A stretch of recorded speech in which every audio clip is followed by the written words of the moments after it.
Hello everyone. मेरा नाम है अजय प्रताप सिंह और आज हम लोग पढ़ने वाले हैं general organic chemistry. General organic chemistry हम लोग पढ़ क्यों रहे हैं, पहले तो ये समझ लेते हैं। देखो, बिना जनरल ऑर्गेनिक केमिस्ट्री के आप लोगों को 11th और 12th की जितनी भी ऑर्गेनिक केमिस्ट्री है उसको समझने में बहुत सारी समस्याएं आएंगी। तो इसलिए हमको जनरल ऑर्गेनिक केमिस्ट्री पढ़नी है। क्या ये हार्ड है? क्या ये बोरिंग है? बिल्कुल नहीं है, ना तो हार्ड है ना ही बोरिंग है। कुछ लोग कहते हैं कि बहुत सारे एक्सेप्शंस हैं। देखो, केमिस्ट्री में कुछ एक्सेप्शन तो है, मैं भी मानता हूँ, लेकिन ज़्यादातर चीज़ें हम लोग डिफाइन कर सकते हैं, है ना। जो कॉन्सेप्ट है उनसे, जो कॉन्सेप्ट्स को बिल्ड करके बाकी सारी चीज़ों को डिफाइन किया जा सकता है। तो ज़्यादा टाइम न लेते हुए शुरू करते हैं। हाँ, मैं मानता हूँ कि ज़रा वीडियो मेरे लेट हो गए हैं इस बार, लेकिन अब से कोई भी वीडियो लेट नहीं आएगा। कोशिश करते हैं कि अब हर एक टॉपिक की वीडियो हर एक दो दिन में लगभग लगभग डालते रहें, है ना। शुरू करो। तो अगर हम जनरल ऑर्गेनिक केमिस्ट्री की बात करें तो आज उसकी रूपरेखा क्या है कि हम किस तरह से उसको पढ़ना चाहते हैं। तो अगर मैं लिखता हूँ जनरल ऑर्गेनिक केमिस्ट्री और आज का मेनू क्या है ना, जनरल ऑर्गेनिक केमिस्ट्री, इसको शॉर्ट में हम लोग क्या बोलते हैं, जीओसी, है ना। अब जीओसी के अंदर देखो, पहली चीज तो है कि बहुत सारे इफेक्ट्स आते हैं। इफेक्ट्स मतलब एक तो तुम्हारे इलेक्ट्रॉनिक इफेक्ट्स आते हैं। इसके अलावा हम इसमें पढ़ेंगे एरोमेटिसिटी, इसके अलावा पढ़ेंगे एसिडिक स्ट्रेंथ, इसके अलावा बेसिक स्ट्रेंथ, फिर कार्बेनियन आयन, उसके बाद टॉटोमेरिज्म। तो काफी एक लेंदी सिलेबस कह सकते हो इसका है, या लेंदी चैप्टर है। तो अगर मैं इसमें आज समझाना चाहूँ कि हम लोग क्या क्या पढ़ेंगे, एक तो हम लोग पढ़ेंगे इलेक्ट्रॉनिक इफेक्ट।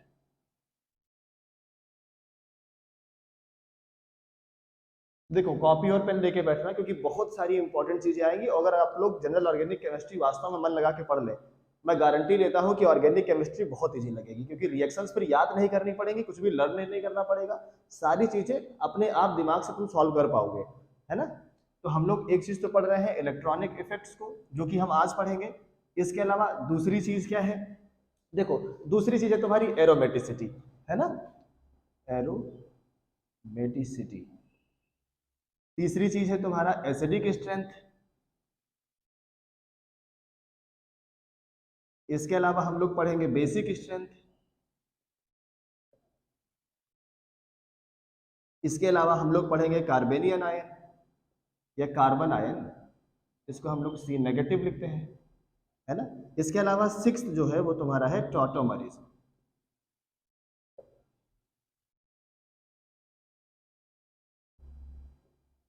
तो हमारे पास टोटल मिलाकर छह चीजें हैं जनरल ऑर्गेनिक केमिस्ट्री में पढ़ने के लिए। तो जब हम इलेक्ट्रॉनिक इफेक्ट्स की बात करेंगे तो इसको हम लोग चार पार्ट में डिवाइड करेंगे। हालांकि याद रखना, आज के वीडियो में चारों पार्ट नहीं हो पाएगा, लेकिन फिर भी कोशिश करेंगे हम लोग। तो ये सारी चीज तो अगले वीडियोस के लिए है। अगर मैं इलेक्ट्रॉनिक इफेक्ट की बात करूं तो देखो, इलेक्ट्रॉनिक इफेक्ट हमारे पास जनरल फॉर्म में चार आते हैं, है ना। तो अगर मैं पहला लिखता हूं तो ये है तुम्हारा इंडक्टिव इफेक्ट।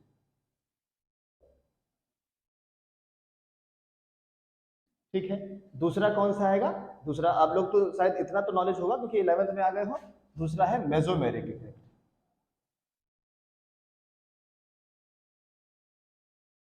दूसरा क्या हो गया? Mesomeric effect. इसके अलावा हम इसी मेसोमेरिक के साथ में एक नया पढ़ते हैं। याद रखना, कुछ लोग बोलते हैं कि मेसोमेरिक इफेक्ट और रिजोनेटिक इफेक्ट एक्चुअली सेम है। देखो, केमिस्ट्री की जो एक तरीके से जो क्लासिकल केमिस्ट्री है वहां पर ये बोला जाता है कि मेसोमेरिक इफेक्ट और रेजोनेटिक इफेक्ट में कुछ ना कुछ डिफरेंसेस हैं, और उनको रखकर ही हम लोग चलेंगे। तो हम अभी के लिए मान भले तुम लोग कि मेसोमेरिक इफेक्ट और रेजोनेटिक इफेक्ट सिमिलर टाइप में है, लेकिन हम लोग इनकी स्टडी अलग तरीके से करेंगे। अब रिजोनेटिंग इफेक्ट के अंदर ही हम लोग क्या स्टडी करेंगे? रिजोनेंस। बहुत अच्छा टॉपिक है, क्योंकि रिजोनेंस कई बार फंसाता है ना। मैं सब बताऊंगा कि रेजोनेंस कैसे होता है। एक्चुअली रेजोनेंस करने की आवश्यकता क्या है। देखो, रेजोनेंस अभी तो जाने की जरूरत नहीं, लेकिन ये समझो, रेजोनेंस वहां पर यूज होता है जहां पर जो बॉन्ड है वो स्टैटिक नहीं होता, वो बॉन्ड लगातार मूव कर रहा होता है। अगर कोई भी चीज लगातार मूव कर रही है तो उसका फिगर कैसे बना सकते हैं? जैसे कि अगर मैं हाइजेनबर्ग का अनसर्टेनिटी प्रिंसिपल बोलूं तो वहां पर बोलता है delta x and delta P multiply में बराबर में होता है कि इसके इक्वल टू में होता है एच अपॉन टू पाई के। तो वो बोलता है पोजीशन और मोमेंटम एक साथ डिफाइन नहीं किया जा सकता। इसी तरह से जब रेजोनेंस तुम देख रहे हो किसी भी चीज का, तो इसका मतलब ये है कि बॉन्ड कहां पर है इस समय, क्योंकि बॉन्ड तो लगातार क्या कर रहा है, मोमेंट है बॉन्ड का। मान लो बेंजीन के अंदर है तो हम लोग एक गोला सा बनाते हैं, है ना, मैं बताऊंगा ना रियल हाइब्रिड स्ट्रक्चर्स क्या होते हैं, तो टेंशन लेने की बात नहीं। उसके बाद इंडक्टिव हो गया, मेसोमेरिक हो गया, इसके बाद हम लोगों ने पढ़ लिया रिजोनेटिंग। अब इसी के साथ एक और आएगा, वो है हाइपर कंजुगेटिंग इफेक्ट, है ना। अगला ये दूसरा हुआ हाइपर कॉन्जुगेटिंग इफेक्ट, ठीक है। लास्ट लास्ट वाला कौन सा है, इलेक्ट्रोमेरिक इफेक्ट।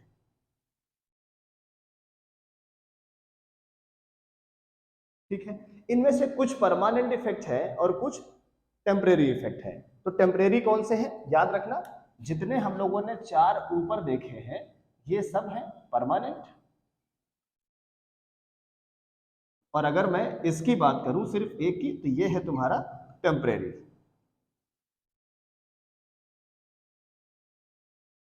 ठीक है, यहां तक आ रही है बात समझ, बहुत ईजी है। देखो अब हम लोग को करना क्या है, अच्छा ये सब पढ़ने का हमारा मतलब क्या निकलता है कि हाँ सर ठीक है, इंडक्टिव पढ़ लेंगे, मेसोमेरिक पढ़ लेंगे, रेजोनेटिंग पढ़ लेंगे, रेजोनेंस भी पढ़ लेंगे, सब कुछ पढ़ लेंगे, बेसिक इनका यूज किधर है। देखो जब हम इंडक्टिव पढ़ते हैं सारे इफेक्ट्स पढ़ते हैं, जैसे कोई भी तुम ऑर्गेनिक की रिएक्शन ले लो, अगर उस ऑर्गेनिक रिएक्शन में कुछ भी प्रोडक्ट बन रहा होगा या वो रिएक्शन कंप्लीट हो रही है, उसमें मेजर और माइनर कैसे क्रिएट हो रहा है, वो सब में कोई ना कोई एक इफेक्ट जरूर होता है। मतलब या तो इन चारों में से कुछ कोई एक ना एक वहां पर इंपैक्ट डाल रहा होगा, मतलब एक जो ड्राइविंग फोर्स है वो इनमें से कोई ना कोई एक होगा, पहली चीज है। उसके बाद अगर इनका दूसरा यूज देखें तो हम लोग जब एसिडिक स्ट्रेंथ देखते हैं किसी भी मॉलिक्यूल की या एटम की, और उसके बाद अगर हम उसकी बेसिक स्ट्रेंथ देख रहे हैं या फिर उसकी स्टेबिलिटी देख रहे हैं। अब याद रखना केमिस्ट्री तो स्टेबिलिटी के पीछे ही पड़ी रहती है, क्योंकि यहाँ पर हर एक चीज स्टेबल होना चाहती है, जिसका भी ऑक्टेट कंप्लीट नहीं है वो स्टेबल होना चाहता है, जिसके ऑक्टेट में ज्यादा है वो भी स्टेबल होना चाहता है। तो पूरी की पूरी थ्योरी किस पर चलती है, स्टेबिलिटी पर चलती है। तो हम ये तीन चीजें बेसिकली देखने वाले हैं, मैं बहुत सारे क्वेश्चन लूंगा इस पर, तो कोई समस्या नहीं होगी। तो इतनी बात समझ आ गई होगी। अब इसके बाद अगर मैं एक नई, यह देखो नई तो कोई चीज है नहीं, क्योंकि केमिस्ट्री पहली बात तो चाहिए और मैं बता दूं, केमिस्ट्री याद रखना ये सब कुछ हो चुका है, ये कोई भी इस समय एक्सपेरिमेंट नहीं हो रहा है। तो जिसने भी ये सब लिखा है, जो जो भी जितने भी साइंटिस्ट रहे होंगे जिन्होंने इसमें योगदान दिया होगा, उन लोगों ने पूरा का पूरा हाइपोथेसिस हमारे सामने रखा है। अब हम वही हाइपोथेसिस आपको समझाएंगे। तो कई बार कुछ चीजें हो सकता है समझ में ना आए, पॉसिबिलिटी है ऐसी, क्योंकि देखो कुछ नया करना और कुछ पुराना समझाना दोनों में बड़ा अंतर होता है। तो फिर भी हम कोशिश पूरी करेंगे कि आपको पूरी चीजें समझ में आनी चाहिए। अच्छा, अगर हम इतना समझ गए हैं तो हम एक चीज और भी समझना चाहेंगे, जैसे जब हमारे पास पता है कि अगर कोई रिएक्शन होती है तो उसके अंदर रिएक्टेंट होता है, रिएक्टेंट। अब अगर मैं रिएक्टेंट देखूं तो रिएक्टेंट किससे मिलके बना होता है, तो रिएक्टेंट मिलके बना होता है सबस्ट्रेट से और रिएजेंट से।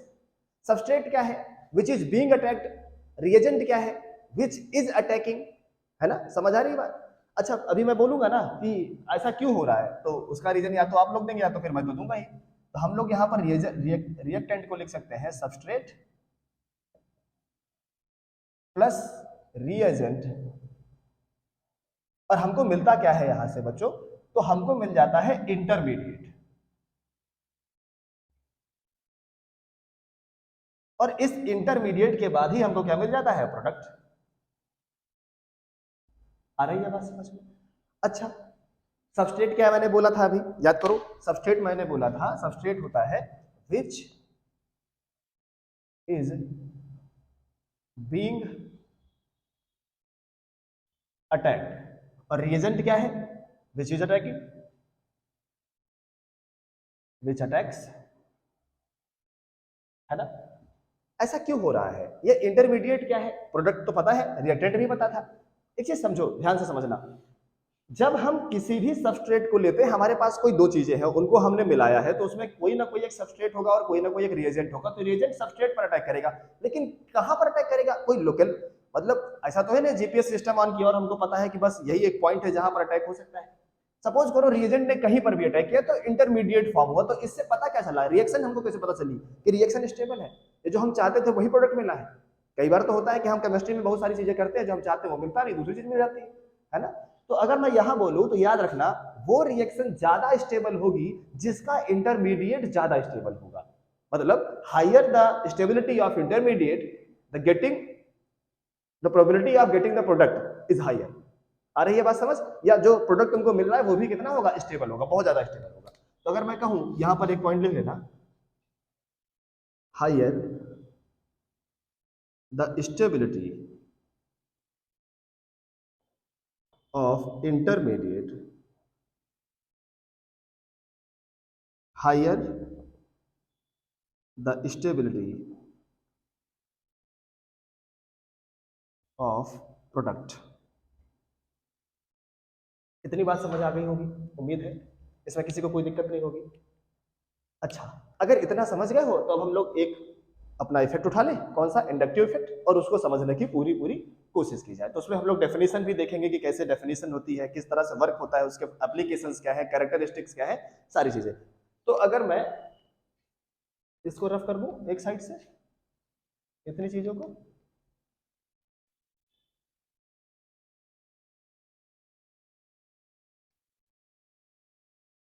आप लोग देखिए लिखते रहिएगा और समझते रहिएगा, बिल्कुल दिमाग की खिड़कियां सारी खुली रहनी चाहिए, ठीक है? देखो, अगर मैं अब इंडक्टिव इफेक्ट हेडिंग लगा लूं, आप लोग भी लगाइए साथ में, इंडक्टिव इफेक्ट।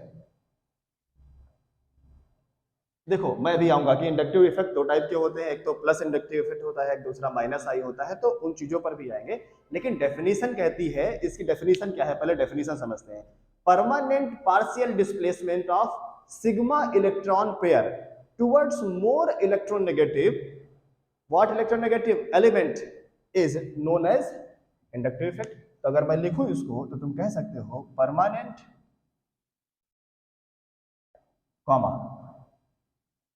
परमानेंट के बाद जल्दी बताओ। देखो, एक चीज समझो, परमानेंट हमने बोला है, इसका मतलब क्या है, मैं समझाता चल रहा हूं सारी चीजों को एक साथ। परमानेंट का मतलब है कि ये इफेक्ट हमको परमानेंट दिखने वाले हैं। आ रही है बात समझ में? ये कैसे इफेक्ट है? परमानेंट हम लोगों ने लिख रखा है ना, परमानेंट इफेक्ट है। अब ये कैसे वर्क कर रहा है तो वो समझना है। तो पार्शियल डिस्प्लेसमेंट होता है किसका? सिग्मा इलेक्ट्रॉन का। Permanent partial displacement of sigma electron pairs towards more electronegative element is known as inductive effect। ठीक है, ये तो बात हो गई कि इंडक्टिव इफेक्ट होता क्या है। ठीक है, इतनी बात समझ आ गई। देखो, ये परमानेंट क्यों है मैं बताता हूं। परमानेंट होने के पीछे कारण है। अगर मान लो मैंने ब्यूटाइल क्लोराइड ले लिया या क्लोरोब्यूटेन ले लिया, अगर मैं वैसा लेता हूं तो देखो, मुझे इसको H तो बनाने की आवश्यकता नहीं, मैंने तो आप लोग समझदार है, और मैंने इसमें एक यहां पर Cl लगा लिया। ठीक है, अब सबको पता है कि Cl कैसा है? इलेक्ट्रोनेगेटिव है। देखो, हाँ, एक चीज मैं और भी बता देता हूं, कई बच्चों को लगता है कि फ्लोरीन हाईली इलेक्ट्रोनेगेटिव है पूरे पीरियोडिक टेबल में, सेकंड हाईली इलेक्ट्रोनेगेटिव क्लोरीन है, तो ये बिल्कुल गलत है। सेकंड हाईली इलेक्ट्रोनेगेटिव कौन है? ऑक्सीजन, और थर्ड नाइट्रोजन, उसके बाद है क्लोरीन। याद रखना है ये चीज। हालांकि नाइट्रोजन के बाद कार्बन भी आता है, तो चीजों को ध्यान से समझना है। देखो, अब यहां पर क्या है, इस जगह से देखो, ये तो यहां पर क्या है, ये डेल्टा नेगेटिव है। अगर मैं लेकर चलूं, इस जगह पर हमको एक डेल्टा प्लस मिलेगा, इस जगह पर भी हमको एक डेल्टा प्लस मिलेगा, इस जगह पर हमको इतना डेल्टा प्लस मिलेगा। अब देखो, इसके बाद हमको ये सारे इफेक्ट दिखाई नहीं देंगे, लेकिन ध्यान से देखो, इसको मैं कभी भी किसी भी रिएक्शन में लिखूंगा तो इतनी चीज हमेशा कैसी दिखेगी? परमानेंट दिखेगी। इसीलिए इसको क्या बोलते हैं? Permanent effect. आ रहा है ना समझ में? मैं बोलता रहा हूं, हर एक चीज का लॉजिक है। परमानेंट इफेक्ट क्यों बोला, उसका भी लॉजिक है। ठीक है, आइए यहां तक बात। इसके बाद है इसकी कैरेक्टरिस्टिक्स कैसी है। इसकी जो कैरेक्टरिस्टिक्स की बात करें अगर हम, तो उसमें हम क्या क्या जानना चाहते हैं।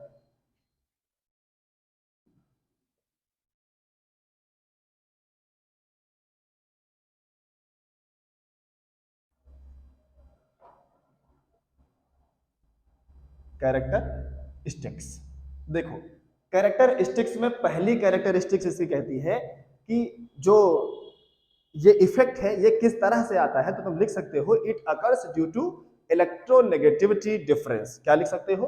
इट अकर्स, पॉइंट नंबर 1 में डाल दो, it occurs due to electronegativity difference। ठीक है, दूसरा पॉइंट। इसके बाद इसको हम लोग डिनोट कैसे करते हैं, तो देखो डिनोट करने का तरीका भी है। It is shown by like this, कभी इस तरह या फिर इस तरह से हमको दिखता है ना। याद रखना, इसके अलावा ये एक प्रॉपर्टी भी फॉलो करता है, मैथ की प्रॉपर्टी फॉलो करता है। कौन सी? Additive property. एडिटिव प्रॉपर्टी क्या होता है? वेक्टर्स में हम लोग यूज करते हैं। तो अगर हम उसको भी लिखें तो it follows the additive property. कहने का मतलब क्या हुआ? कहने का मतलब ये हुआ कि एक प्लस आई इधर से, दूसरा प्लस आई इधर से, आपस में क्या हो गया? कैंसिल हो। ये एडिटिव प्रॉपर्टी हो गई। आ रही है ना समझ? क्लियर है ना?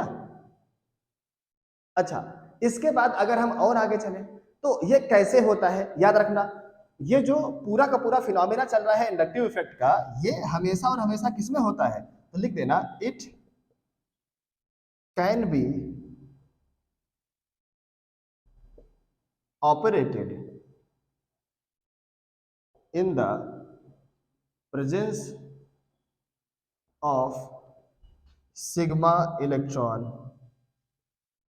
pair and pi electron does not interfere in this effect। आई बात समझ में? मतलब यहां पर हम किसकी कैलकुलेशन करेंगे? सिर्फ और सिर्फ सिग्मा बॉन्ड। अच्छा, सबको पता होगा कि अगर हम एक डबल बॉन्ड लिखते हैं तो उसके अंदर एक सिग्मा और एक पाई होता है। सबको ये चीज पता होगी, है ना? इसमें तो किसी को कोई समस्या नहीं। अच्छा, मैं एक पॉइंट चाहूं तो और मैं लिख सकता हूं। एक क्या, मैं काफी लिख सकता हूं, लेकिन फिर उसमें दिक्कत जानते हो क्या? उसमें दिक्कत ये है कि हम लिख तो चले जाएंगे लेकिन उनका एप्लीकेशन नहीं आ पाएगा। तो हम एक काम करते हैं, एक पॉइंट और लिखें, मतलब दो, एक लिखें या दो लिख दूं? दो लिख देता हूं और मैं उसका यूज तुरंत बता देता हूं। तो मैं अगर फिफ्थ पॉइंट लेता हूं तो फिफ्थ पॉइंट कहता क्या है, ध्यान से देखना। इंडक्टिव इफेक्ट, जब इंडक्टिव इफेक्ट की बात करते हैं तो ये डिपेंड करता है डिस्टेंस पर। किस पर डिपेंड करता है? डिस्टेंस पर। तो हम ऐसा कर बोल सकते हैं, it is a distance dependent effect and decreases drastically with increase in the distance. मेरी बात समझ आ रही है? जैसे जैसे डिस्टेंस बढ़ती चली जाएगी, जैसे जैसे डिस्टेंस इंक्रीज करेगी, वैसे वैसे इंडक्टिव इफेक्ट कम होता चला जाएगा। तो मैं लिख सकता हूं उसको ऐसे ही, मैं बोलूं it is distance dependent effect and decreases drastically with the increase in the distance। यहां तक आ रही है बात? इतनी बातें हो गई इससे रिलेटेड। अब हमको समझना कैसे है? देखो, अगर मैं इंडक्टिव इफेक्ट की बात कर रहा हूं, खासतौर पर देखो, मैं अभी ऑर्डर और ये सब डिस्कस करूंगा। अगर मैं इंडक्टिव इफेक्ट की बात कर रहा हूं तो मैं एक एग्जांपल लेता हूं, क्योंकि मैंने ऑर्डर नहीं बताया है तो परेशान होने का आवश्यकता नहीं है। अभी बस 1 मिनट के बाद मैं ऑर्डर ही बता दूंगा, तो लेकिन समझाने के लिए इसको कि ये डिस्टेंस कैसे मैटर कर रही है। ध्यान से देखो, अगर मैं तुमको लिख के देता हूं ऐसा कि क्लोरीन, यहां पर सी लिखा है, इस जगह पर भी सी है, इस जगह पर सी है, और हमने कहा इस जगह पर लगा हुआ है NO2। ठीक है, क्या लगा हुआ है? NO2 लगा हुआ है। अब NO2 जो ऑर्डर में आता है इसके, वो है तुम्हारा, किसमें आ जाएगा? ये -I के ऑर्डर में आता है। ठीक है, तो हम कह सकते हैं ये कैसा इफेक्ट दिखा रहा है? -I effect. वो भी बहुत ऊपर आता है तो हम कह सकते हैं ये हायर -I इफेक्ट हुआ। ठीक है, आ रही ना बात समझ? और हमने दूसरा लिया, इसी में हमने बोला कार्बन कार्बन कार्बन, और हमने इस जगह पर लगा दिया फ्लोरीन। ठीक है, -I के ऑर्डर में NO2 पहले आता है और F बाद में आता है। तो हमको यहां से समझ आया जो स्टेबिलिटी होगी इस पूरे सिस्टम की, वो इसकी ज्यादा है इससे। इतनी बात समझ आया? लेकिन ध्यान से देखो, डिस्टेंस डिपेंडेंट है। यहां पर ये F इस जगह लगा था, और अगर मैं इस F को एक काम करूं और मैं इस F को हटाऊं यहां से, मैंने मान लो नेगेटिव चार्ज यहां पर लिया है, और मैं इस F को यहां लगा दूं, इस सिनेरियो में डिस्टेंस कम हो गई है। मतलब नेगेटिव चार्ज और फ्लोरीन जो तुम्हारा एक ग्रुप है -I ग्रुप, वो पास में आ गए हैं, तो ऐसे सिनेरियो में ये ज्यादा स्टेबल है इससे। तो जो डिस्टेंस पर डिपेंड करता है वो इस तरह से डिपेंड करता है। आ रहा है ना समझ में? ठीक है, मैं इसको रफ करता हूं। और इसके बाद हम लोग को क्या पढ़ना है? इसके बाद हम लोग को पढ़ना है, देखो मैं एक काम कर सकता हूं कि एसिडिक स्ट्रेंथ और बेसिक स्ट्रेंथ साथ में लेके चल सकता हूं, लेकिन मैं चाहता हूं कि थ्योरी पहले कुछ एक अच्छा बेस क्रिएट हो जाए, उसके बाद क्वेश्चन सॉल्व करना तो अपने आप फिर आसान हो जाता है ना? मैं इसको हटा देता हूं यहां से।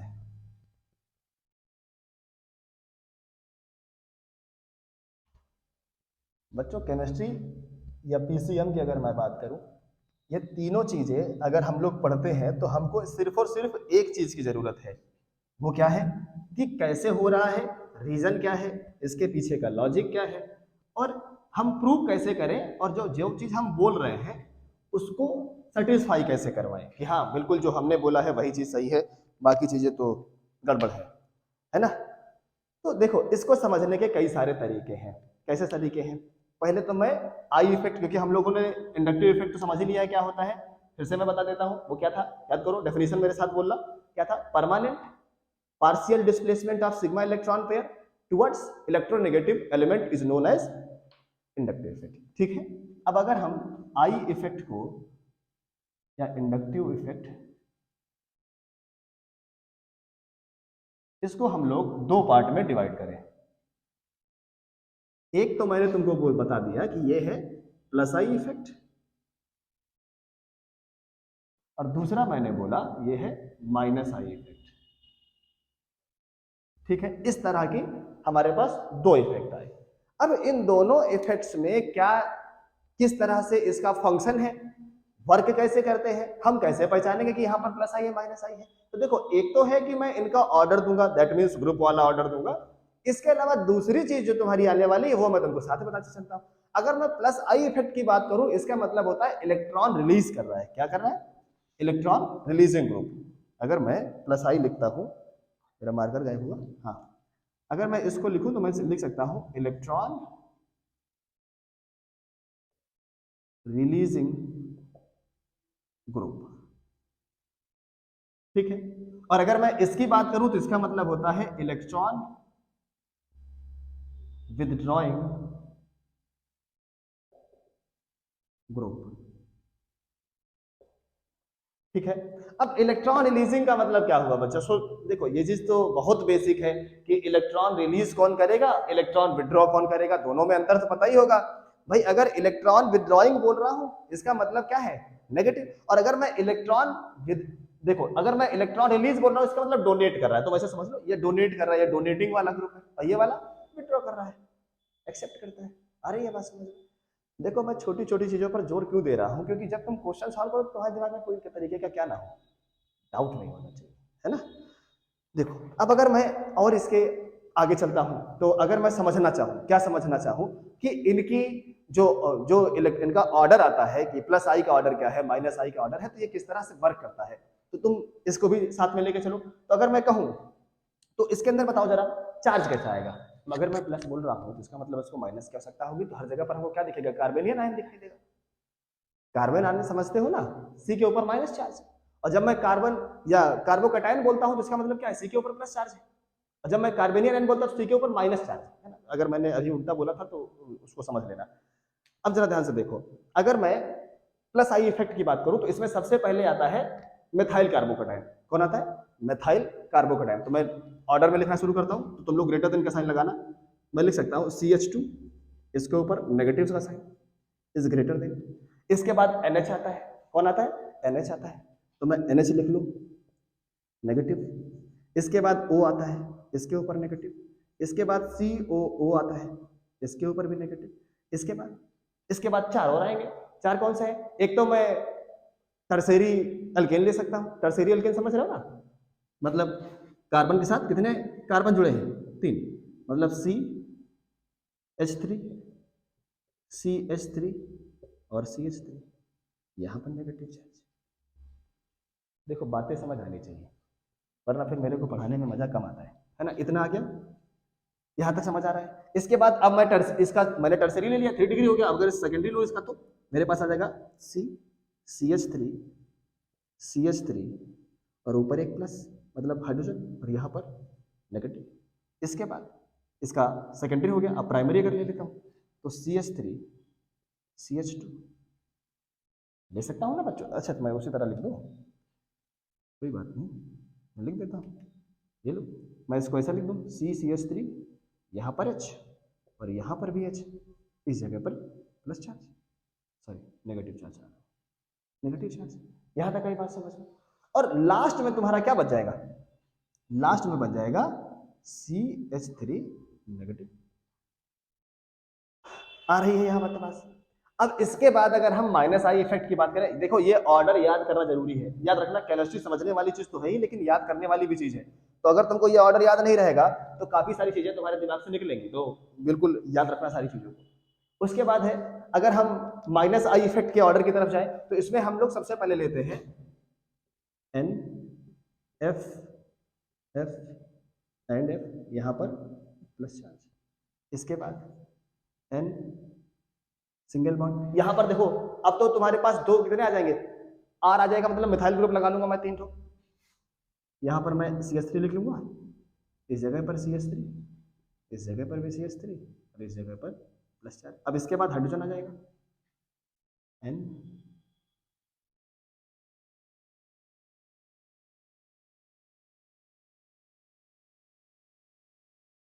ऐसा लिख सकते हैं। उम्मीद है समझ आ रहा होगा। इसके बाद जो भी हम लोग बात कर रहे थे NO2 से ज्यादा क्यों, देखो इसके बाद जस्ट इसके बाद आता है NO2, है ना। तो याद रखना बच्चों, इलेक्ट्रोनेगेटिविटी बहुत ज्यादा इंपॉर्टेंट है। इसके बाद साइनाइड आता है, साइनाइड समझ रहे हो ना, C ट्रिपल बॉन्ड N। इसके बाद बोलते जाओ भाई, अगर थोड़ा बहुत पता है तो उसको बताओ हमको, है ना। तो मजा आती है पढ़ाने में, जब सामने से रिस्पांस आता है ना तो और मजा आती है। अगर हम इसके आगे चले तो हम ऐसा लिख सकते हैं C double bond O H, नाम तो पता ही होगा, कमेंट करके बताना हमको। इसके बाद अगला हम लिखें अगर तो ऐसा लिख सकते हैं C double bond O R। इसके बाद अगला आता है C double bond O OH।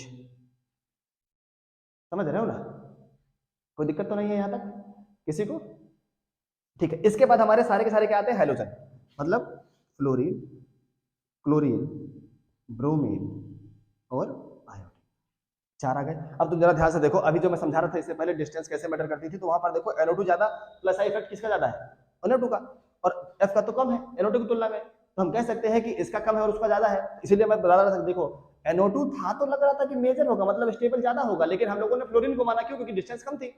कहां से, डिस्टेंस कहां से कम थी, याद है ना, कार्बेनियन आयन से। जो कार्बन आयन था वहां से डिस्टेंस किसी कम थी, फ्लोरीन की, जबकि नाइट्रोजन जो तुम्हारा NO2 ग्रुप है वो बहुत दूर लगा हुआ था, तो डिस्टेंस के हिसाब से फ्लोरीन वाला पास में था, इसीलिए वो क्या ज्यादा हो गया, ज्यादा स्टेबल हो गया।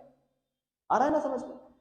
अच्छा, इसके बाद फिर हम लोग ले लेते हैं कुछ ग्रुप और, मैं लिख लूं तो एक तो लिख लो OR, जगह दिख रहा होगा ये तुम लोगों को, अगर नहीं दिख रहा है तो भाई, क्योंकि हमको तो पता चल नहीं रहा है कि आप लोगों को दिख रहा है कि नहीं दिख रहा है, फिर भी हम कोशिश करते हैं। यहाँ पर C ट्रिपल बॉन्ड CH, मैं इधर लिख लूंगा कोई दिक्कत नहीं, C ट्रिपल बॉन्ड CH। इसके अलावा और कौन बचा, एक तो NH2 बचा, और NH2 ऑलमोस्ट इक्वल होता है किसके, बेंजीन के, तो मैं लिख दूं NH2 और मैं सिमिलर का साइन लगा देता हूँ और मैं बना देता हूँ बेंजीन,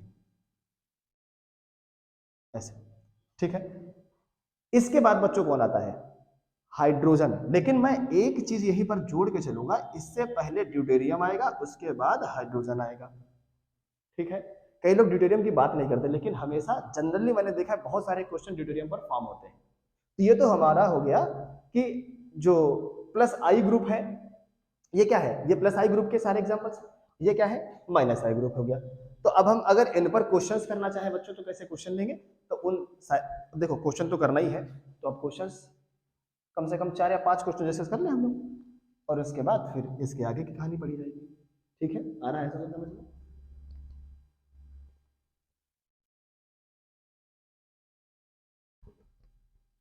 देखो मैं रफ कर देता हूँ, मैं नोट करने का टाइम नहीं देता, क्योंकि आप लोग ऑनलाइन पढ़ रहे हैं, आप लोग पॉज कर सकते हैं, वापस जा सकते हैं, सब हो सकता है, ठीक है। अब अगर हम लोग इसके ऊपर ले लें कुछ एग्जांपल्स में, जैसे कि हम लोगों ने अभी कार्बोकेटायन देखा नहीं है, हालांकि मैं कार्बोकेटायन अभी समझा दूंगा, लेकिन मैं पहले उसके एग्जांपल लेना चाहता हूँ, क्योंकि कार्बोकेटायन में पहले समझाऊंगा तो थ्योरी बहुत ज्यादा हो जाएगी, है ना। तो आ जाओ जरा, अगर मान लो हमने कहा कि हमारे पास एक इस तरह का है, चेक क्या कर रहे हैं, पहली बात से क्या करना है, stability check, stability of following carbocations.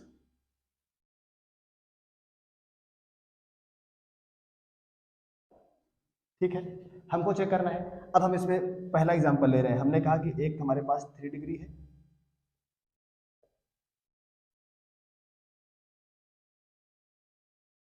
इस तरह से। एक हमारे पास दूसरा है, इसको हम लोग क्या बोलते हैं, 3 डिग्री। और दूसरा मैंने लिया 2 डिग्री, सी CH3 CH3H, और यहाँ पर प्लस साइन। तीसरा मैंने लिया 1 डिग्री। समझ आ रहा है ना, ये कितना हुआ, ये हो गया 2 डिग्री। इसके बाद अगर मैं 1 डिग्री लूँ तो क्या आ जाएगा, CH3 CH2, यहाँ पर प्लस साइन। इसके बाद मैं चौथा ले लूँ, कौन सा है वो, CH3 प्लस। इसको बोलते क्या है, मेथाइल कार्बोकेटाइन, है ना। ये हो गया 3 degree carbocation, 2 degree carbocation, 1 degree carbocation and methyl carbocation. Clear है। हमको समझना है कि किसकी स्टेबिलिटी इन सब में ज्यादा है। ठीक है, बड़ा इजी काम है। कैसे इजी काम है देखना जरा ध्यान से भी, समझो बच्चों। अगर हम इसको ले, ये कैसा है, प्लस आई ग्रुप है, बोलो ना, है कि नहीं है, प्लस आई। इसके बाद अगर हम दूसरा लें, है ना, अगर हम लोग दूसरा ले लें तो ये कैसा है, ये भी प्लस आई है। अगर हम इसको ले लें, ये भी प्लस आई इफेक्ट दिख रहा है। तो इसमें 3 प्लस आई इफेक्ट हुआ, और 3 प्लस आई इफेक्ट का मतलब क्या है, ज्यादा स्टेबल है, सीधी सीधी बात। और अगर मैं इसका देखूं, प्लस आई एक हुआ, प्लस आई 2 हुए, इसका मतलब ये इससे कम स्टेबल है। इसमें देखो प्लस आई, और इसमें तो है ना। तो अगर हम ऑर्डर देखें, क्या देखें, ऑर्डर मतलब ऑर्डर ऑफ स्टेबिलिटी, वो क्या आ जाएगा, 3 degree greater than 2 degree greater than 1 degree greater than methyl carbocation. आई यही बात समझ में यहाँ तक, उम्मीद है पूरा आया होगा, क्योंकि लॉजिक सारे के सारे क्लियर है। अब मैं अगला एग्जांपल लूं। अगला एग्जांपल, हमने कहा कि हमारे पास एक बेंजीन है, बेंजीन तो नहीं हालांकि साइक्लोहेक्सेन टाइप है, और हमने इसमें प्लस चार्ज लगाया। इसका ये पहला, मान लो ये ए है, और हम लोगों ने बी लिया, और बी में हम लोगों ने प्लस चार्ज लगा लिया इस, ठीक है ना, कोई दिक्कत तो है नहीं। और हम लोगों ने तीसरा लिया इस तरह से, और इस बार हम लोगों ने जो प्लस चार्ज लगाया वो इस जगह पर लगा लिया, कोई दिक्कत नहीं। अब अगर तुम ध्यान से देखो, सबको पता होगा सेकेंडरी प्राइमरी टर्सरी ये सब होता क्या है। ध्यान से अगर देखा जाए तो ये कितना है, ये 1 डिग्री है, ये कितना है 2 डिग्री है, ये कितना है 3 डिग्री है। देखो सबको पता होगा 1 डिग्री का मतलब कितना कार्बन अटैच्ड है, 1, 2 डिग्री का मतलब 2, 3 डिग्री का मतलब 3। ध्यान से देख लो, इस जगह पर सिर्फ एक है, इस जगह पर 2 दिख रहे हैं।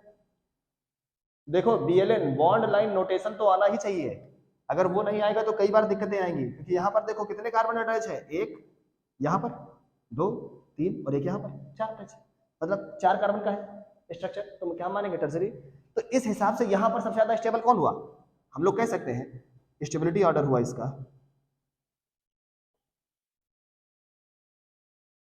वो हो गया C is more stable than B than A, ऐसा हो गया। आ ही रहा होगा समझ में, है ना। ठीक है, मैं कुछ बातें अभी और करूंगा, इतना हो गया, मैं आगे लिखता हूँ। मैं अगर अगला एग्जांपल लूँ, third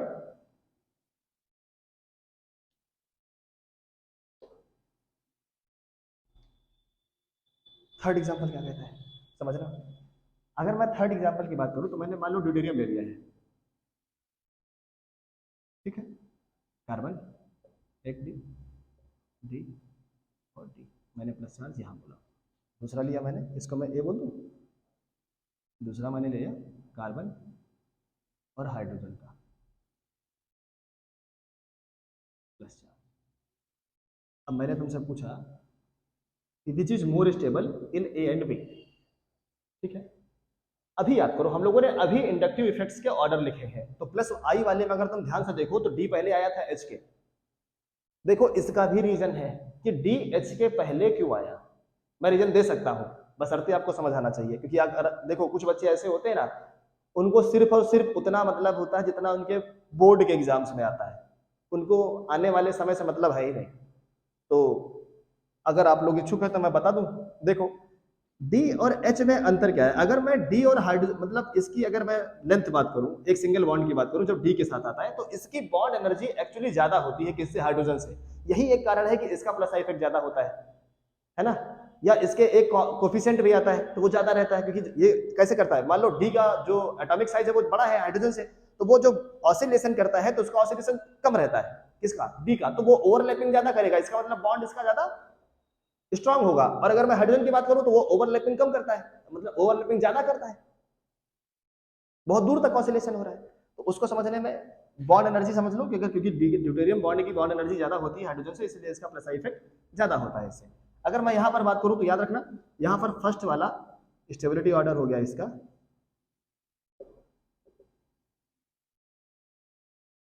A is more stable than B. Reason क्या है, क्योंकि डी का जो प्लस आई इफेक्ट है वो ज्यादा है किससे, मैं यहां पर लिख दूं reason.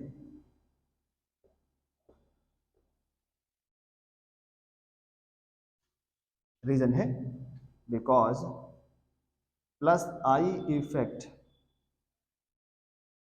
Of D is higher than H.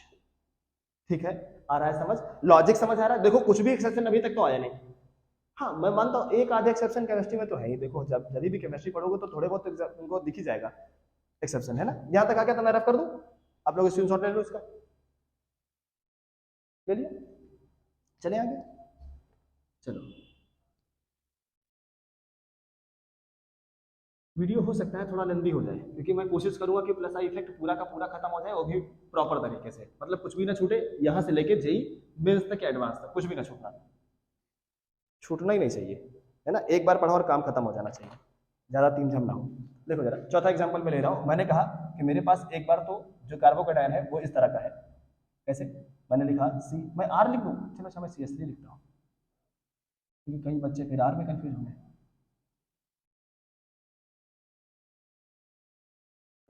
इस तरह से मैं कर क्या रहा हूं, मैं करना क्या चाहता हूं मैं बता रहा हूं। एक्चुअली मैंने इसको पहला माना, ये मान लो ए है, ये अपना क्वेश्चन है, ठीक। क्वेश्चन नंबर कितना था, 4 था। अब अगर मैं इसको ए मान रहा हूं और मैं कर क्या रहा हूं, जितने भी यहां पर मिथाइल ग्रुप है इनको ड्यूटेरियम या ड्यूटाइल उससे चेंज कर रहे हैं, तो चेंज कर दें। मैंने लिखा सी CH3 CH3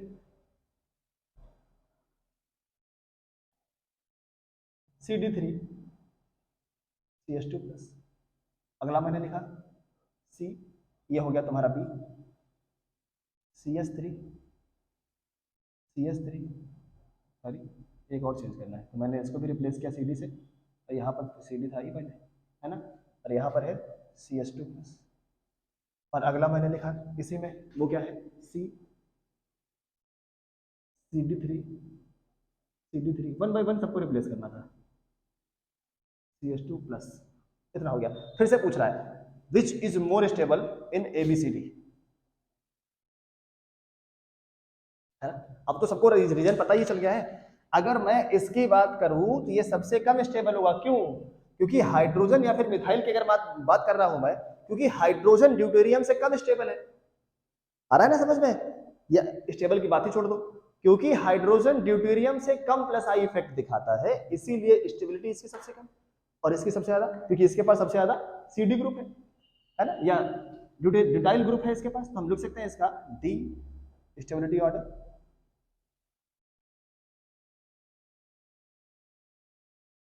वो क्या हो जाएगा, D is greater than C is greater than B is greater than A, ऐसा कुछ बना हमारे पास।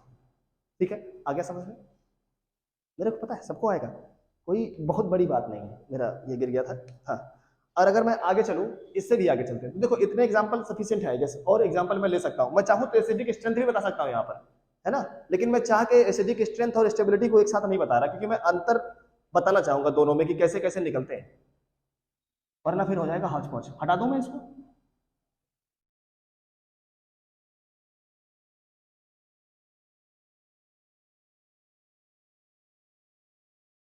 ठीक है बच्चों, अब इसके बाद हम लोग घूम फिर के कहां पर आ जाएंगे, अब है application of I effect.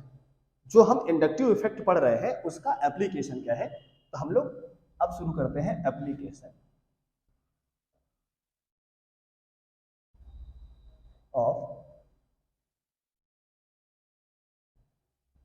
Inductive effect. अब एप्लीकेशन कैसे देखेंगे, देखो इसमें सबसे पहले हमको चेक करनी है स्टेबिलिटी ऑफ कार्बोकेटायन। क्या चेक करेंगे हम लोग? स्टेबिलिटी ऑफ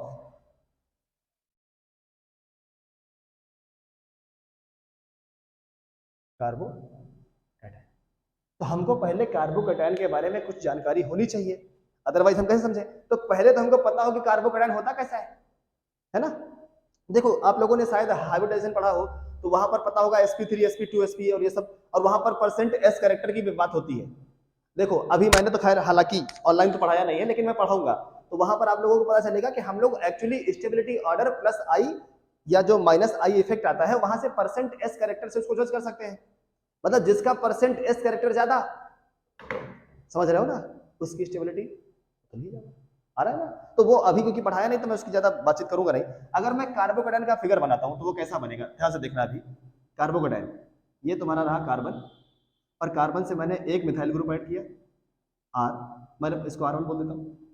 यहाँ पर मैंने कोई R2 ऐड कर दिया, इस जगह पर कोई R3 है, और यहाँ पर हमारे पास प्लस चार्ज है। ठीक है, इसका शेप पहले समझ लो। शेप जो इसका है ना, ये ट्राइगोनल प्लेनर टाइप का होता है। कैसा होता है? Trigonal planar. और ट्राइगोनल प्लेनर का मतलब हो गया ये प्लेन का टाइप का रहेगा। मतलब जो इसका शेप है बच्चों, अगर मैं दिखा पाऊं तुम लोगों को, तो ये कुछ हमको ऐसा दिखेगा, दिख रहा है? कुछ इस टाइप में दिखेगा। और इसका p ऑर्बिटल इस जगह पर रहता है, इस तरह से अगर देख पाओ, ये p ऑर्बिटल है, मतलब यहां पर बीच में। और p ऑर्बिटल इसका होता है वैकेंट।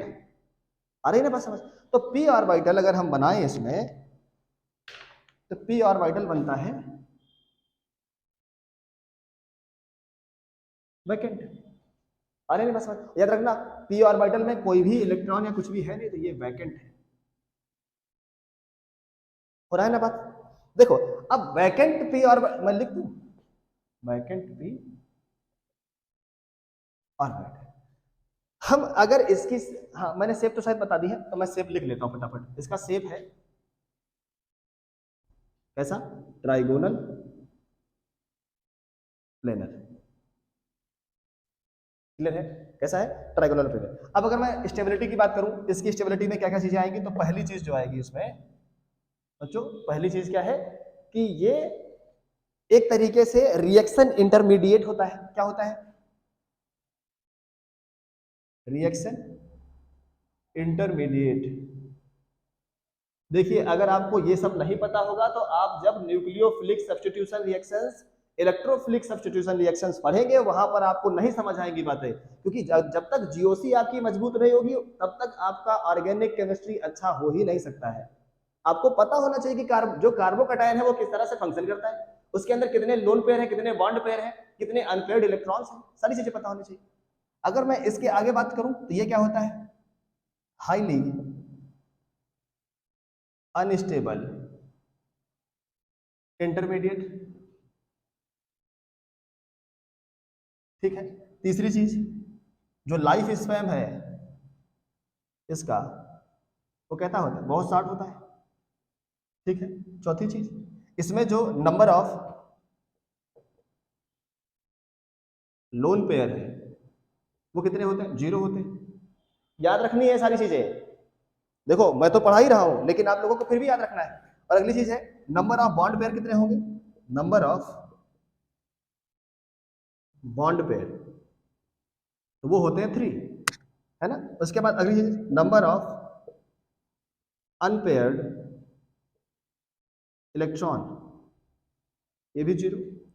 अगली चीज और कुछ बचा इसमें? 1 2 3 4 5 6 पॉइंट हमने तो बता ही दिए।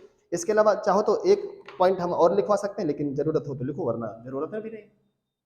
ये बात हो गई कार्बोकैटायन की। तो जो अभी हम लोग एग्जांपल ले रहे थे ना कार्बोकैटायन के, वो वही थे। स्टेबिलिटी कैसे देख रहे हैं, अभी हम लोगों ने देखा था ना, वो याद करो। अभी मैंने लिखा था इसको इस तरह से, CH3 CH3 CH3, यहाँ पर प्लस है। फिर मैंने इनको कम किया था, मैंने 3 डिग्री लिया था, फिर मैंने 2 डिग्री लिया, फिर 1 डिग्री लिया, उसके बाद मैंने मिथाइल कार्बोनाइल, और मैंने इनकी स्टेबिलिटी ऑर्डर तुमको समझाया। वो कैसे आया, वो यहीं से आया, क्योंकि हमको पता होता है कि इसका लाइफ स्पैन कैसा है, छोटा है। तो जितना ज्यादा प्लस आई इफेक्ट रहेगा उतना ज्यादा स्टेबल रहेगा, है ना। मतलब जितना ज्यादा डेंसली कवर कार्बन रहेगा, डेंसली कवर समझ रहे हो ना, जितना ज्यादा इसके पास कार्बन के पास जितने ज्यादा प्लस आई ग्रुप्स रहेंगे उतनी ज्यादा इसकी स्टेबिलिटी रहेगी। तो हम कह सकते हैं more plus I groups higher the stability of the carbocation. अरे यार बात समझ, बहुत इजी है। इसके बाद अगर मैं और आगे चलूं तो अब देखो, क्योंकि हम लोगों ने कार्बोकैटायन का समझ लिया तो हम लोग अब कार्बेनियन आयन का भी समझ सकते हैं। अरे यार बात समझ, सर आप ये सब क्यों समझा रहे हैं, देखो बेटा इसके पीछे एक कारण है। अगर हम रिएक्शन अभी समझाएंगे आगे चलकर कि ये देखो ऐसा है, न्यूक्लियोफिलिक सब्स्टिट्यूशन रिएक्शन हो गई। कैसी हो गई, न्यूक्लियोफिलिक सब्स्टिट्यूशन रिएक्शन। कहां से लाएंगे न्यूक्लियोफिलिक, कहां से लाएंगे इलेक्ट्रोफिलिक, समझना पड़ेगा ना।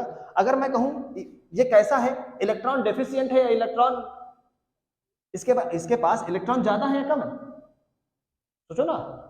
इलेक्ट्रॉन डेफिशिएंट है या इलेक्ट्रॉन रिच है, तो जाहिर सी बात है डेफिशिएंट है। क्यों डेफिशिएंट है, इसके पास कितना नंबर ऑफ कार्बन है, 6। कितना नंबर ऑफ एटम है इसके पास इस समय, 6। समझ आ रही है ना बात। तो अगर मैं एक पॉइंट और भी लिखूं तो मैं लिख सकता हूं इट इज इलेक्ट्रॉन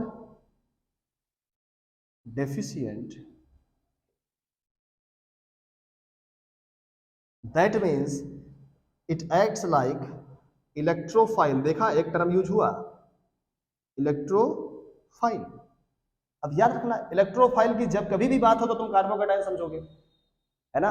अब तुमसे कोई बोलेगा electrophilic substitution reaction, that means which is being attacked और व्हिच इज अटैकिंग कार्बोकैटायन। आ रहा है ना समझ। अच्छा आगे चलते हैं, अगली चीज है, अगली चीज है क्या, तो वो है स्टेबिलिटी ऑफ कार्बेनियन आयन। तो मैं इसको रफ कर लूं, मेरे को फिगर भी शायद रफ नहीं करना पड़ेगा उतना, लेकिन फिर भी मैं कोशिश कर लेता हूं बना के दोबारा। आप लोग तो नोट कर ही चुके होंगे। कुछ चीज़ें हमको यहाँ से भी रफ नहीं करनी, जैसे कि ये सब चीज़ तो मैं बताऊंगा ही। इसके अलावा डेफिशिएंट में हटा दो और इलेक्ट्रोफाइल हटा दो। देखो अब अगर मैं इसका फिगर बनाता हूँ तो ये पहली बात तो देखो इसका शेप कैसा होता है, ध्यान से देखो ये बाई पिरामिडल मतलब पिरामिडल शेप में है लगभग। तो अगर हम इसका फिगर बनाएंगे तो कैसा बनेगा बच्चों, ये रहा सी, इसके ऊपर एक लोन पेयर और एक तुम्हारे पास मिथाइल ग्रुप, दूसरा मिथाइल ग्रुप और तीसरा मिथाइल, कुछ ऐसा है ना। तो अब अगर मैं बात करूं तो ये भी रिएक्शन इंटरमीडिएट देता है, हाईली अनस्टेबल होता है। जो इसका इंटरमीडिएट है वो हाईली अनस्टेबल है। लाइफ स्पैन कैसा है, बहुत छोटा है। अगर मैं नंबर ऑफ बॉन्ड पेयर्स की बात करूं बच्चों तो वो कितने हैं, किधर गया, ये है 3 है। और अगर मैं नंबर ऑफ लोन पेयर्स की बात करूं बच्चों तो वो कितने हैं, दिख रहा है यहाँ पर 1। इसके बाद अगर मैं नंबर ऑफ अनपेयर्ड इलेक्ट्रॉन्स की बात करूं तो वो कितने हैं, ध्यान से बताओ। नंबर ऑफ अनपेयर्ड इलेक्ट्रॉन तो वो भी 1 ही है, ध्यान समझना कितना है, 1 है। और it is an electron rich species, है ना। It is an electron rich species. और यहां पर तुम लिख लोगे ये कैसा है, पिछला वाला कैसा था बच्चों, इलेक्ट्रोफाइल। तो अब ये वाला कैसा होगा, न्यूक्लियोफाइल, न्यूक्लियोफाइल। अब एक थ्योरी तुम्हारी समझ में आएगी तुमको कि जब तुमको बताया जाएगा कि भैया यहाँ देखो क्या हो रहा है, इलेक्ट्रोफिलिक सब्स्टिट्यूशन रिएक्शन, तो तुम्हारे दिमाग में ये सारी चीजें घूम जाएंगी तुरंत कि इलेक्ट्रोफिलिक सब्स्टिट्यूशन रिएक्शन का मतलब क्या है। आया ना समझ। अच्छा चलो और आगे चलते हैं चीजों को लेकर। अगर मैं इसमें बोलूं बच्चों तो तुम कह सकते हो इन प्रेजेंस, एक देखो ये नोट तरीके से डाल लो, इसको काम आएगा। इन प्रेजेंस ऑफ, अब यहां पर कौन सा ग्रुप आएगा तो ध्यान से समझने वाला है, यहां पर माइनस ग्रुप आएगा क्योंकि यहां पर अवेलेबल क्या है अपने पास, चार्ज के तौर पे क्या अवेलेबल होता है, कार्बोनियन आयन कैसा होता है, अभी भी कार्बोकैटायन नहीं लिखा है, कार्बन आयन, ठीक है, ये होता है C नेगेटिव, क्लियर है। तो इन प्रेजेंस ऑफ नेगेटिव है ये, जिसको कैसा ग्रुप चाहिए होगा, माइनस आई ग्रुप, क्योंकि याद रखना माइनस आई ग्रुप में सारा प्लस ही प्लस है ना, मतलब वहां पर कार्बोकेटाइन प्रेजेंट है और कार्बोनियन को क्या चाहिए, कार्बोकेटाइन। तो अगर मैं इन प्रेजेंस ऑफ लिखता हूं तो मैं क्या लिखूंगा, minus I group, in presence of minus I group, stability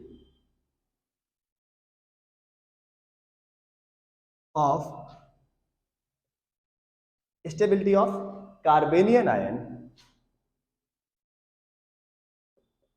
stability of carbon ion increases. इसका सीधा सीधा मतलब बच्चों एक और भी हुआ, जब प्लस आई इफेक्ट होगा या प्लस आई ग्रुप होगा, in the presence of plus I group, stability of what, carbanion ion, मैं कार्बेनियन को ऐसे लिख दूं C माइनस, डिक्रीजेस। ठीक है, यहां तक आई है बात समझ में। तो ये तो हो गई हमारी बात कार्बोकेटाइन की और कार्बेनियन आयन की, दो बातें हो गई।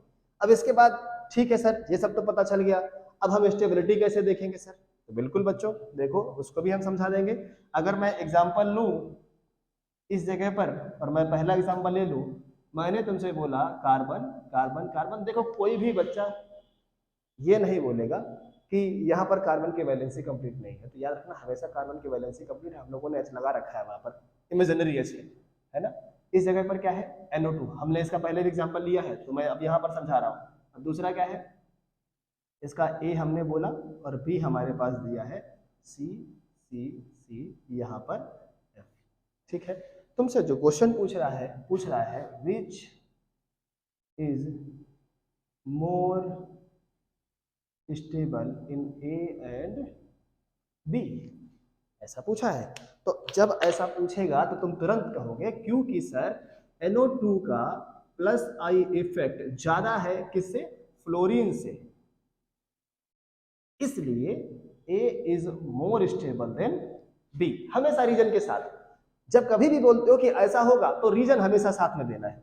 क्यों होगा, क्योंकि NO2 का ग्रुप, जो NO2 ग्रुप है वो प्लस आई में पहले आता है, ऑर्डर में पहले आता है, तो इसलिए उसका इफेक्ट ज्यादा हुआ किससे, F से, क्योंकि वो बाद में आता है। इजी है। अगला मान लो एक एग्जांपल ये हो गया, इसके अलावा मैं इसको हटा दूं तो मैं एग्जांपल और भी ले पाऊंगा, समझ आ रहा होगा है ना। देखो इसको प्रॉपरली बहुत अच्छे तरीके से नोट्स से बनाना और इसके बाद इसको रिवाइज कर देना कुछ कुछ समय के बाद, क्योंकि केमिस्ट्री बहुत जल्दी दिमाग से निकलती है, जितनी अच्छी समझ आती है उतनी ही जल्दी निकलती भी है। तो इसको रखने के लिए प्रैक्टिस की आवश्यकता है, जैसे कि तुम लोग मैथ में करते होगे या फिर दूसरे सब्जेक्ट्स में करते हो।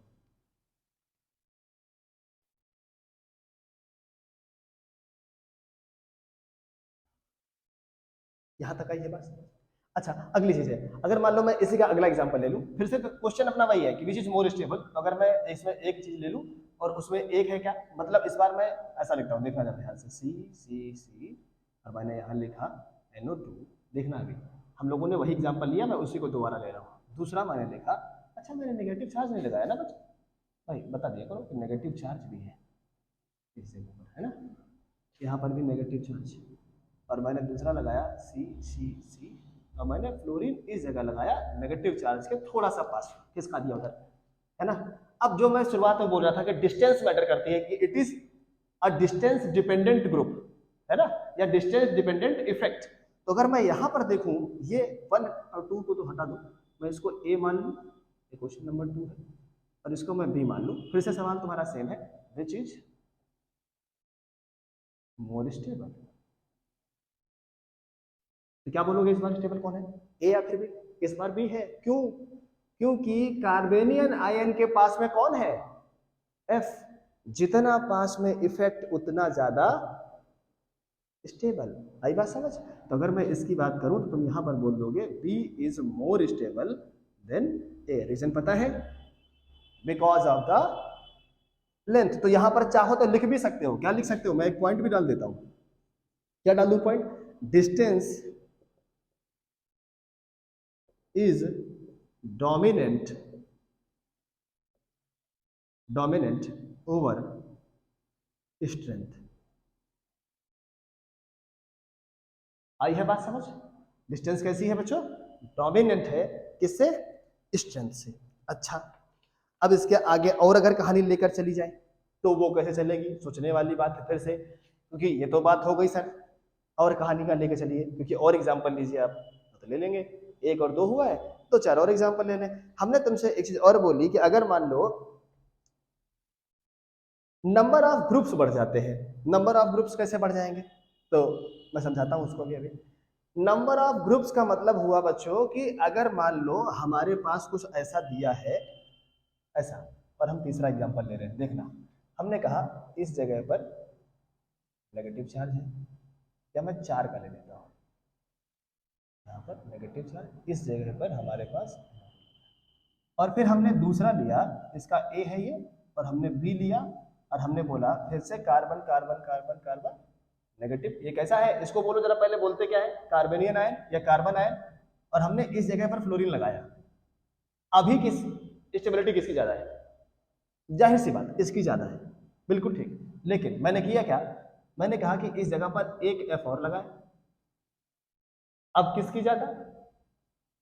बोलो ना, अब किसकी ज्यादा? तो सेकंड वाले की ज्यादा है ना, क्योंकि यहां पर प्लस आई इफेक्ट ज्यादा हो गया, 2 प्लस आई इफेक्ट हो गए, वहां पर एक ही था। हालांकि माना कि उसका ऑर्डर ज्यादा है, लेकिन फिर भी अंतर तो पड़ ही रहा है। ठीक, तो हम लोग तुरंत लिखेंगे कि B is more stable then A because more plus I groups, है ना। अच्छा, तो हम यहां पर एक चीज और लिख लें, क्या लिख लें? More plus I groups in the chain higher the stability। आई है बात समझ? देखा एप्लीकेशन कैसे है इनका? ठीक है। अच्छा, इसके बाद एक चीज और भी है, जैसे जैसे नंबर ऑफ कार्बन्स बढ़ते हैं उस हिसाब से प्लस आई भी बढ़ता है। तो अगर मैं तुमसे बोलता हूं तो एक और पॉइंट मैं यहां पर लिख दूं, एक पॉइंट, और मैं तुमसे बोलूं with the increase in the number of carbons, the plus I effect increases drastically।